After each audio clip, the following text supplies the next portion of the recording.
Fokus uji coba pembayaran tol tanpa berhenti terus dilakukan. Tujuannya untuk memastikan tidak ada kendala saat nantinya diterapkan. Untuk membahasnya kita sudah terhubung dengan Sony Sulaksono Wibowo, selaku anggota Badan Pengatur Jalan Tol unsur pemangku kepentingan. Selamat siang Bapak, saat ini bagaimana penerapan uji coba pembayaran tol tanpa berhenti dilakukan?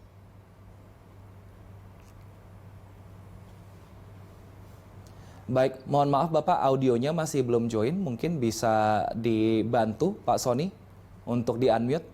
Oke. Silakan Selamat siang. Bapak. Dengar suara saya? Ya. Sudah. Ya, betul. Ya, jadi kemarin uji coba multi level multi lane free flow ya dilakukan di Bali ya, seperti itu. Tapi memang masyarakat yang perlu tahu bahwa uji coba ini masih panjang ya. Kemarin kita masih baru mencoba menyesuaikan teknologi yang mereka bawa ya dari Ratex ya dengan environment yang ada di kita ya. Di situ juga ternyata masih banyak kendala-kendala yang harus kita perbaiki ya, sehingga diharapkan nanti uji coba berikutnya bisa menjadi lebih baik ya, seperti itu. Baik, salah satu kendalanya ini Pak, karena memang pintu tol kita saat ini masih mempunyai palang, sehingga tadi video yang kita dapatkan juga dari pihak tol yang ada di Bali bahwa mobil kedua ini akan tertimpa palang. Apakah ada unsur yang perlu dievaluasi dalam hal ini? Pada dasarnya multi level free flow itu tidak membutuhkan palang pintu ya. Cuman masalahnya ya, teknologi dari MLFF ini ya akan diterapkan di Indonesia itu belum sepenuhnya match dengan environment di teknologi kita. Makanya untuk tahapan uji coba ini kita masih menggunakan palang. Jadi uji coba kemarin itu adalah bagaimana kita mencoba menerapkan sistem near sentuh tersebut ya dengan adanya palang ya. Kalau misalnya nggak ada masalah, palang akan terbuka. Kalau ternyata ada masalah, misalnya belum terregister, uangnya kurang, segala macam, palang tidak terbuka. Nah, kemarin itu memang sinkronisasi itu tidak jalan, ya, sehingga yang kejadiannya itu adalah palang tertutup menimpa mobil. Ya. Tapi masyarakat nggak usah khawatir, ya. Itu uji coba itu dengan mobil-mobil kita, ya sebenarnya. Jadi bukan ada mobil masyarakat, mobil kita dicobakan dilewatkan di palang pintu, ada sekitar 8 mobil waktu itu ya. Terus kemudian nanti seperti apa sinkronisasinya. Ternyata sinkronisasinya nggak berjalan dengan baik ya. Nanti harapannya akan kita perbaiki ke depannya ya, seperti itu. Nah, ini sistemnya seperti apa yang diterapkan Pak? Kalau misalnya dulu kan ada gerbang tol otomatis atau GTO dengan menggunakan RFID. Apakah ini sama juga yang dilakukan di tol Bali ini Pak? Prinsipnya hampir sama ya. Jadi identifikasi kendaraan dilakukan menggunakan kamera ya, plat nomor yang teridentifikasi, terus kemudian yang membawa kendaraannya terregister melalui sistem Kantas ya. Nah, kalau misalnya si kendaraan tersebut platnya sudah terregistrasi, kemudian Kantasnya berjalan, maka tidak ada masalah, maka gerbang tol akan palangnya akan terbuka. Tapi kalau misalnya sudah terregistrasi tetapi uangnya kurang ada dalam Kantas, maka palangnya tidak akan terbuka.